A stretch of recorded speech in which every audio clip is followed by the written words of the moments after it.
ধীরে ধীরে আমাদের আরও বড় হয়ে উঠছে। তার সাথে সাথে ও অনেক নতুনত্ব জিনিস শিখছে। যেমন এই দুদিন হলো ও হাসতে শিখেছে। এখন চেনা যত মুখ দেখে সবাইকে প্রথমে হেসে ওয়েলকাম জানায়। আমার খুব ভালো লাগে যখন ও নতুন নতুন জিনিসগুলো শেখে আর আমার দিকে আশ্চর্যভাবে একটা লুক দেয়।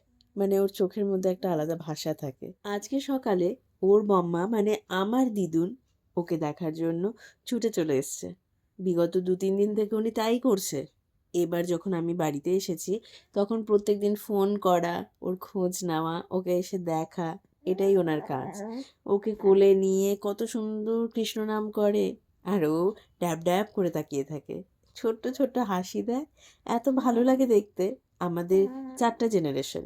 আমি, মা, আমার দিদুন, ও যখন ৪ জনে একসাথে থাকি না একদম ম্যাজিক্যাল একটা ফিলিংস আসে। আর আমার বাবা নাতিকে পেয়ে একদম পাগল হয়ে গিয়েছে।